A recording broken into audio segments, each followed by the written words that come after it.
পুরো সপ্তাহ হাড় ভাঙা খাটুনির পর ভাবছেন সপ্তাহ শেষে কোথাও একদিন ঘুরতে যাবেন, কিন্তু বাজেট কম। মাত্র 860 টাকায় আপনি পেয়ে যাবেন একদিনের অবসরীয় ভ্রমণ ইলিশের বাড়ি চাঁদপুরে।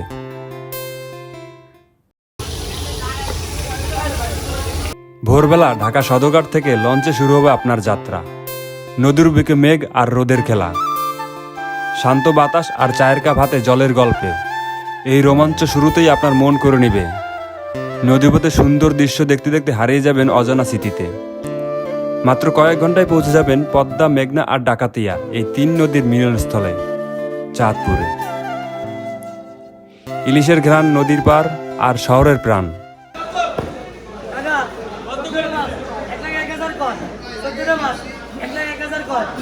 সবই থাকবে আপনার একদিনের অভিজ্ঞতায়। বাস্তবতা হলো এই পুরো ট্রিপে খরচ মাত্র 860 টাকা। না, এটা স্বপ্ন নয়, এটা সত্য। এটাই একদিনের বেস্ট ডে ট্যুর, চাঁদপুরে ভ্রমণের ম্যাজিক। তাহলে চলুন একসাথে দেখে নেই এই ট্যুরে মাত্র 860 টাকা খরচ করে কিভাবে একদিনের বেস্ট ট্যুর হয়। টিকিট দিতে ভাইয়া? সদরঘাটে ঢুকতেই প্রথমেই আপনার নেওয়া লাগবে 10 টাকার টিকিট। বাংলাদেশে একমাত্র নদীপথে লঞ্চে যাত্রা করতে গেলেই সদরঘাট টার্মিনাল হোক বা যে কোনো জেলার লঞ্চ টার্মিনাল হোক, এই টিকিট আপনার ঢুকতে লাগবেই, যেটা বাস অথবা রেল প্ল্যাটফর্মের ক্ষেত্রে লাগে না। আমি জানি না এই টিকিটের টাকা দিয়ে কি করা হয় বা কি কাজে ব্যয় হয়। সদরঘাটে ঢোকার পর পল্টুনে দেখলাম হরেক রকম ফলের মেলা। দেখে মনে হলো কোনো ফলের মেলায় আছি।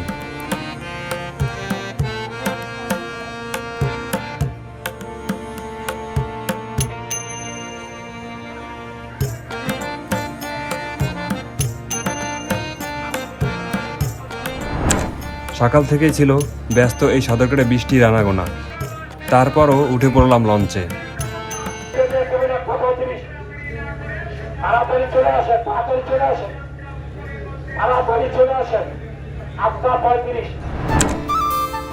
সকালের ঢাকা আর সদরঘাটের ব্যস্ততা যেন একটা নদীর মতোই, মানুষ চলছে নিরন্তর।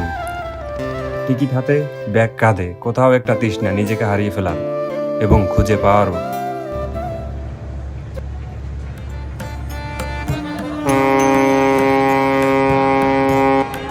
একটা গম্ভীর সাইরেনে যাত্রা শুরু হলো। লঞ্চ ব্যাক গিয়ারে পিছনের দিকে টান দিল। লঞ্চের ক্রুরা আস্তে আস্তে করে লঞ্চের বার্থিং করা রশি পল্টন থেকে খুলে ফেলল, আর প্রপেলার গুলো তখন চলছে অনেক জোরে।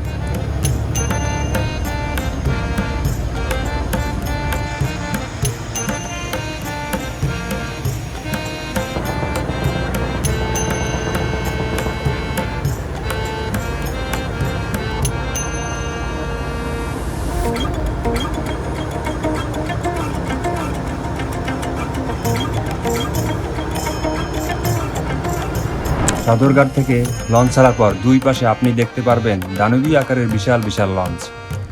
এখন যে লঞ্চটিকে আপনারা দেখতে পাচ্ছেন, এটি হলো ঢাকা আয়েশাবাগ চরফ্যাশন এর কর্ণফুলী 12 লঞ্চ। তবে ঢাকা থেকে চাঁদপুরগামী সবচাইতে বড় লঞ্চ হলো ময়ূর 10।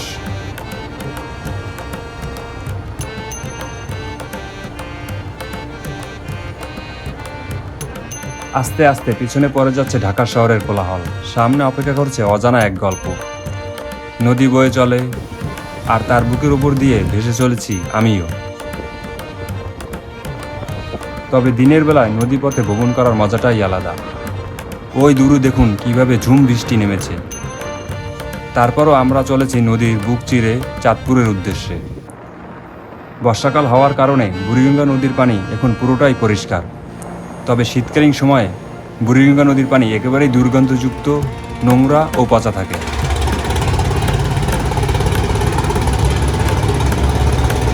দেখতে দেখতে পোস্তগোলা ব্রিজ পার হয়ে কখন যে বুড়িগঙ্গা রেলওয়ে ব্রিজ চলে আসলাম তা আমি টেরও পাইনি। এখন যদি এই ব্রিজের ওপর দিয়ে একটি ট্রেন যেত তাহলে ভিউটা দেখতে অসাধারণ লাগতো।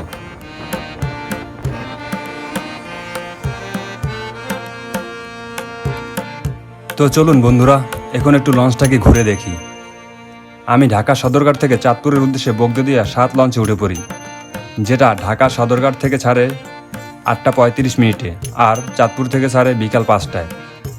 তবে যাত্রী পরিবহনে নৌরুটে একমাত্র ঢাকা থেকে চাঁদপুরে প্রায় 24 ঘন্টায় লঞ্চ চলে।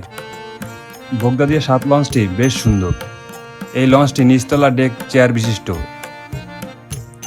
তবে দ্বিতীয় তলার পিছনে একেবারে পুরোটাই ফাঁকা ডেক, কিন্তু দুই পাশে বসার জন্য বেঞ্চ আছে। দ্বিতীয় তলার পিছনে রয়েছে ছাদে ওঠার সিঁড়ি, রয়েছে বসার জায়গা এবং সুন্দর লাগানো গাছ, যা আপনাকে মুগ্ধ করবেই।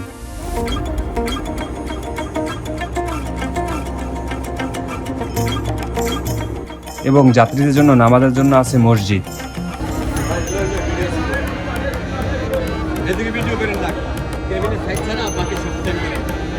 তারপর যখন দ্বিতীয় তলার সামনের দিকে, যেখানে বিজনেস ক্লাস সিট, কেবিন এবং মাস্টার ব্রিজ আছে, সেখানে যাব, তখন তারা লঞ্চের ক্রুরা ক্যামেরা নিয়ে উপরে উঠতে দেয়নি।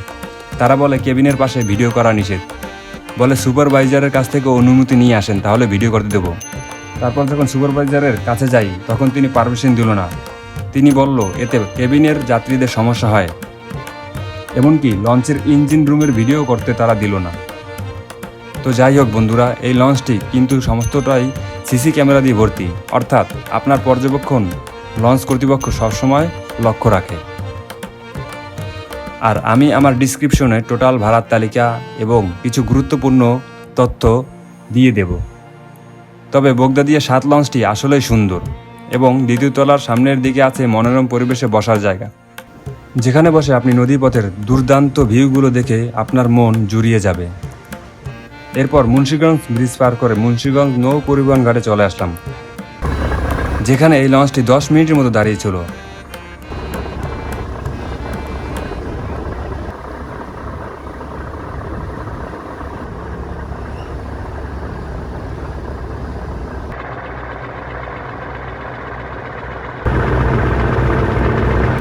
এখান থেকে যাত্রী নিয়ে আমরা চললাম গন্তব্যের উদ্দেশ্যে, সিনেমার মতো এইরকম ভিউ দেখতে দেখতে। আজকে আমি যাচ্ছি ঢাকা থেকে চাঁদপুরের উদ্দেশ্যে বগদাদিয়া 7 লঞ্চে।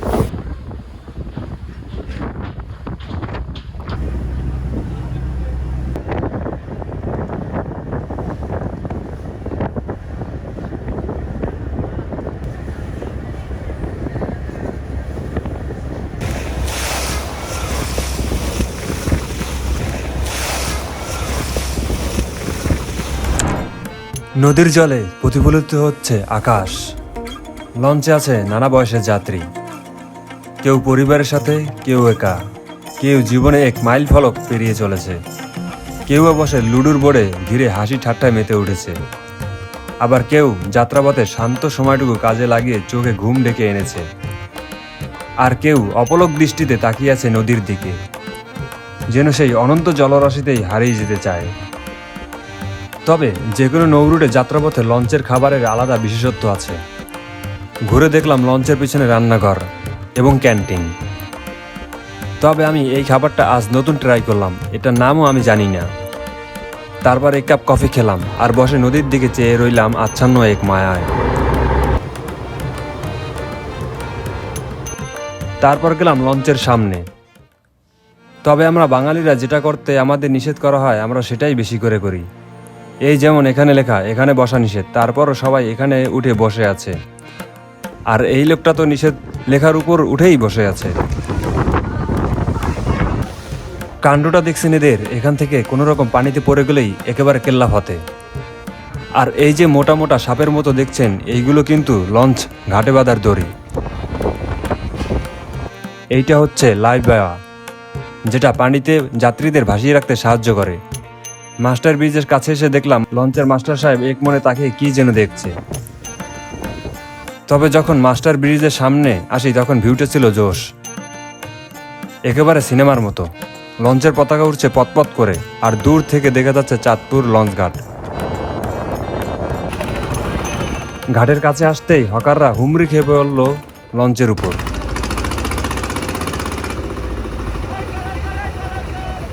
আর ঘাটে তখনও বাধা আছে রফরফ 2 লঞ্চটি। আর তার পাশেই এই ছোট্ট লঞ্চটি হলো এমভি কিস্তি এক্সপ্রেস।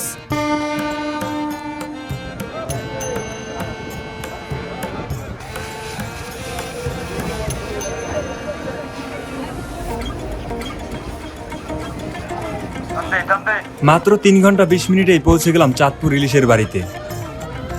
লঞ্চের টিকিট জমা দিয়েই নেমে পড়লাম ঘাটের কোলাহলের বুকে।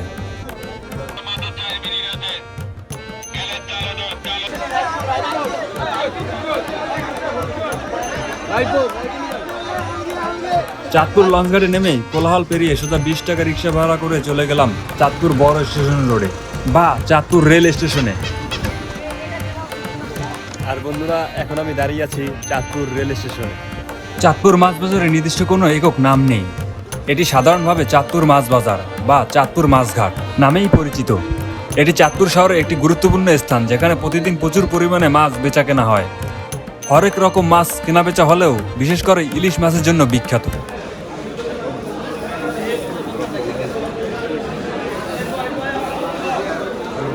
তারপর দেখলাম বিভিন্ন ওজনের ইলিশ, যা কেজি প্রতি অথবা ওজন অনুযায়ী দাম নির্ধারণ করা হয়। তবে আজকে বাজারে 2 কেজি 300 গ্রামের ওজনের উপরে ইলিশ ছিল, যার কেজি প্রতি দাম চাওয়া হচ্ছিল 4200 টাকা। 1 কেজি সাইজের ইলিশ ছিল 2200 টাকা ও 1.5 কেজি সাইজের ইলিশ ছিল 3000 টাকারও উপরে।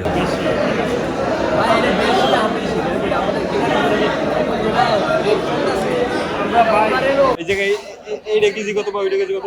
ওটার ভিতরে আছে আপনার 1.5 কেজি, 2 কেজি মিলে এই দুটো। ওইটা 2 কেজি বা 1.5 কেজি? হ্যাঁ, 2 কেজি 1.5 কেজি মিলেই আছে এর ভিতরে, ঠিক আছে। আর এগুলো ভাই? এগুলো আছে 1300 গ্রাম, 1400 গ্রাম, 1500 গ্রাম এরকম মিলে। আর এটা আছে কেজি? 901 কেজি এরকম। এটা 1 কেজি। এই দুটো পরমাণু মিলে এটা কি চাঁদপুরের লোকাল লোকাল ইলিশ?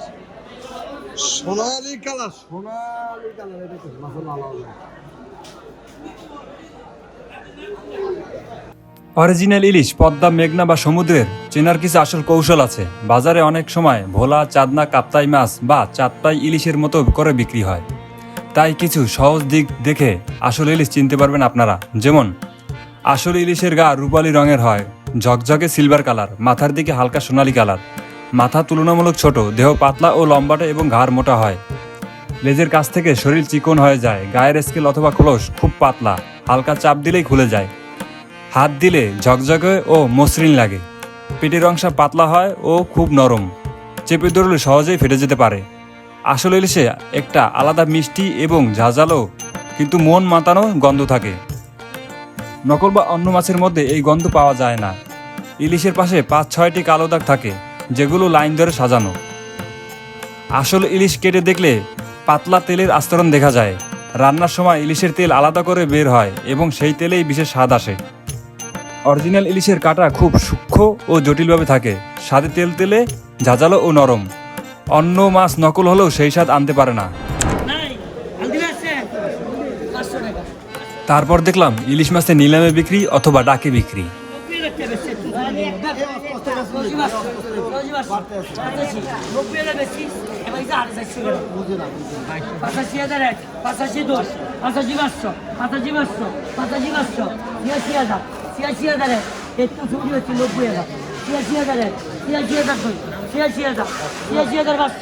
সাতাশি কে 87, 87, 88, 88 1, 88 500, 501, 502, 502, 503, 500 নাই নাই নাইও নাই 99 1, 99 2, 99 500, 99 500, 90,001, 90,002, 90,002,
500 মিল নাই 6000 6000 6000 6001 7001 7002 8000 বাবা 8000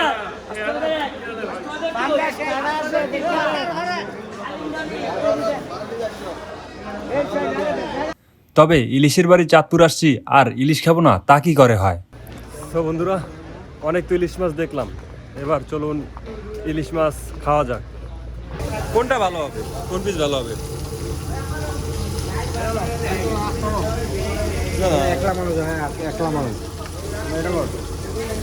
পিস কত করে পড়বে? 200 টাকা। 200 টাকা এটা একই সব। যে কোনো একটা পছন্দ করে। আর এই যে বড় পিসগুলো ওইগুলো এটা একটা মাছ ঘাটের থেকে কিনে আনছে একটা 4000 টাকা দিয়ে। একটা মাছ 4000। না, এর আগে আপনার দোকানে আসছিলাম অনেক আগে, বুঝছেন? তো ওই সময় খাইছিলাম, ওই সময় একটু পিসগুলো বড় ছিল, এখন পিসগুলো ছোট দেখতেছি। একটা মাছ 4000 দিয়ে কয় টাকা করে পিস? বুঝতে পারছি। 350 400 টাকা করে পড়ছে পিস। 500 টাকা পিস পড়ছে। এটা দেই দেখবা না কাকা, একটু বড় দেখে দেন না, ছোট হয়ে যায়, বড় দেখে দেন না, এই জায়গায় আছে। মাছ খাইবো, ডিমালা খাইবো না ডিম ছাড়া? ডিমালা, ডিম সবাই দেন। দারুন। এই মাছটা দেখুন ভারী, এটা ভারী। তবে এই হোটেলের কিছু বৈশিষ্ট্য আছে। 1, এই হোটেলের যত কর্মচারী আছে সবাই প্রবীণ বা বয়স্ক। আর 2, এই হোটেলটি ডাকাতি নদীর প্রাণ ঘেঁষে অবস্থিত এবং এদের রান্না স্বাদে মানে গুণে অনন্য।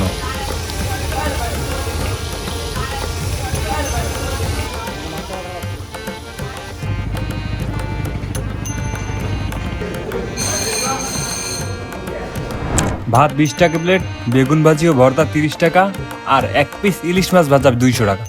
বন্ধুরা, এই ছোট্ট এই পিসটা মাছের দাম আপনার 200 টাকা, একদম 200 টাকা।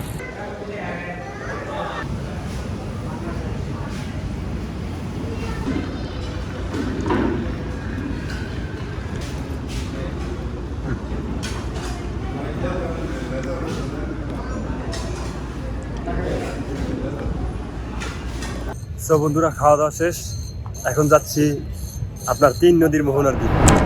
এই সেই চাঁদপুর, পদ্মা, মেঘনা আর ডাকাতিয়া, এই 3 নদীর মোহনা আর ইলিশের রাজ্য। ঘাটের গন্ধে আছে কাঁচা মাছ আর জীবনের কাঁচা কাঁচা গল্প। প্রতিদিন এখানে হাজার হাজার মানুষ ঘুরতে আসে এই 3 নদীর মোহনায়। কেউ বা জনপ্রতি 50 টাকা ট্রলার ভাড়া দিয়েই পাড়ি জমায় বালুর চরে। কিন্তু আপনি যখন এই 3 নদীর মোহনায় বসবেন, তখন মনে হবে সময় থেমে গেছে, হারিয়ে যাবেন এক অজানা স্মৃতিতে। তবে এই 3 নদীর মোহনায় এখন যতটা শান্ত দেখাচ্ছে, এই জায়গাটা কিন্তু খুবই খরস্রোতা। এই জায়গাটার ভয়াবহ নিয়ে একটা আলাদা ভিডিও বানানো যায়, ইচ্ছা হলে আপনারা গুগলে সার্চ করে দেখতে পারেন। সো গাইস, এখন আমি বসা আছি পদ্মা, মেঘনা ও ডাকাতিয়া নদীর 3 নদীর এই 3 নদীর মিলনস্থলে।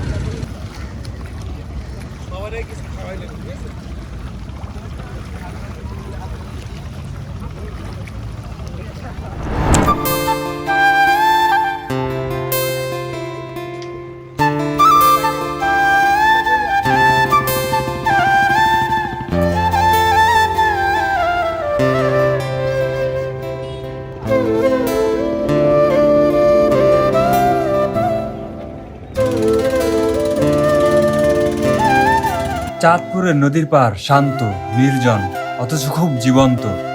পেছনে ভেসে চলা মানুষ, সামনে খেলা করা মাদ্রাসার ছাত্ররা। নদীর দিকে তাকালে মনে হয় সময় থেমে গেছে।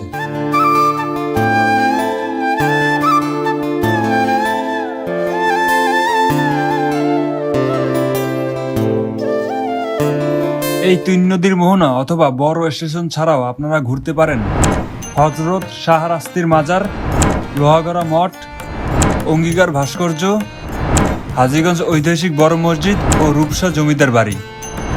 উল্লিখিত এই জায়গাগুলো ঘুরতে চাইলে আপনারা আরও একদিন বেশি সময় নিয়ে আসতে হবে। আমি যেহেতু সিঙ্গেল ঘোরাফেরা করি, তাই আবার 40 টাকা রিক্সা ভাড়া দিয়ে চলে গেলাম চাঁদপুর মূল শহরের কালীবাড়ি মোড়ে বিখ্যাত 1 মিনিট আইসক্রিম খেতে। মাত্র 40 টাকায় গরুর দুধের সুস্বাদু আইসক্রিম আপনি এখানে খেতে পারবেন। আপনার চোখের সামনেই বানিয়ে দেওয়া হবে এই আইসক্রিম, আপনারা বলতে পারেন 7 সমুদ্র 13 নদী পার করে এই আইসক্রিম খাওয়াটা কি লাভজনক? লাভজনক হবে কিনা তা বলতে পারবো না, কিন্তু লস হবে না, কিন্তু খেতে পারি মজা। তারপর আবার 20 টাকা রিক্সা ভাড়া করে চলে এলাম চাঁদপুর লঞ্চ ঘাট। এখান থেকে আবার 10 টাকার টিকিট কেটে ঢুকে পড়লাম চাঁদপুর লঞ্চ ঘাটের ভিতরে। টিকিট দিন ভাইয়া, টিকিট দিন একটা।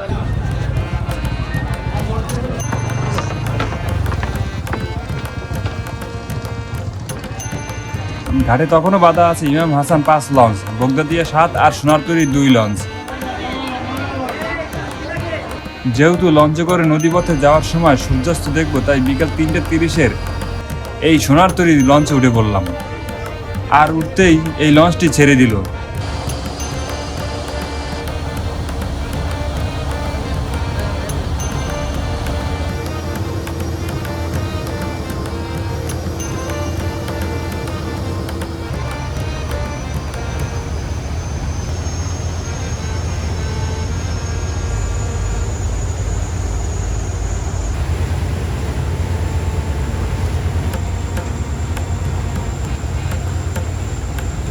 কিন্তু বড় বড় মিসাইলের মতো এইগুলো কি?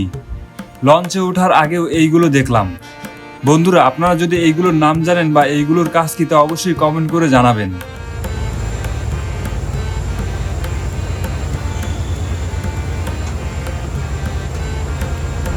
অত্র এই সোনারতরী লঞ্চটিতে যাত্রী তুলনামূলক বেশিই ছিল। লঞ্চের সামনে পিছনে ছাদে, এমনকি যেই জায়গায় বসার জায়গা নিষেধ সেইখানে পর্যন্ত যাত্রী ছিল ভরপুর।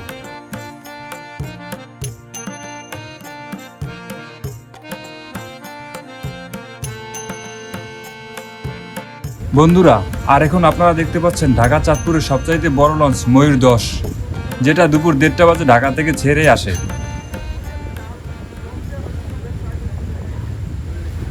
আপনাদের একটা মজার ইন্টারেস্টিং বিষয় দেখাই। এইটা হচ্ছে চাঁদপুর বড় স্টেশনটাই হচ্ছে এইটা হচ্ছে যে আপনার মেঘনা নদীর মুখ, দক্ষিণাঞ্চলে যাওয়ার। আর এইটা হচ্ছে আপনার পদ্মা নদীর মুখ। এই যে সোজা দেখতে পাচ্ছেন, আমি হাতটা নামাই তাহলে আপনারা দেখতে পারবেন। এটা হচ্ছে পদ্মা নদীর মুখ। আর এইটা হচ্ছে আপনার মেঘনা নদী। এই মেঘনা হয়ে আবার আমরা বুড়িগঙ্গায় চলে যাব।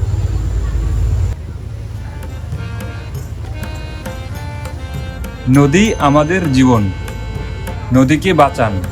পরিবেশ রক্ষায় নদীতে ময়লা আবর্জনা ফেলবেন না, লঞ্চের ডাস্টবিনে ময়লা ফেলবেন। টিকিট দিতে ভাই, একটা। তারপর আবার একটি টিকিট কাটলাম 180 টাকা দিয়ে, এবং তার কিছুক্ষণ পরেই মুন্সিগঞ্জ এসে পৌঁছালাম।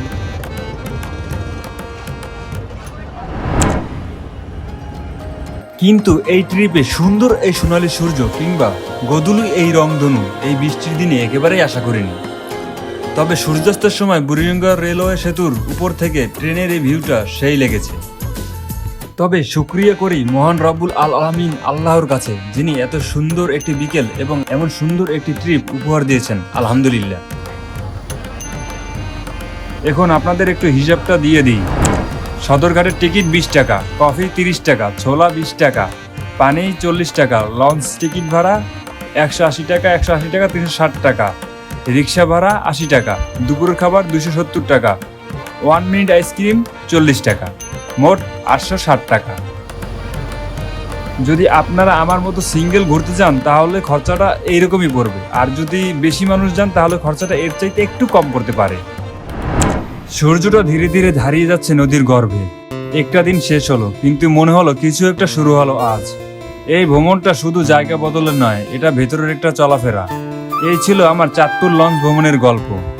আপনিও যদি নদীর বুকে হারিয়ে যেতে চান তাহলে এই ভিডিওটা একটা ছোট্ট অনুপ্রেরণা হোক আপনার জন্য। ভিডিওটি ভালো লাগলে লাইক দিন, কমেন্ট করে জানান কেমন লাগছে। আর নতুন নতুন ভ্রমণ দেখতে সাবস্ক্রাইব করতে ভুলবেন না। ভেসে চলুক আমাদের ভ্রমণের গল্পগুলো।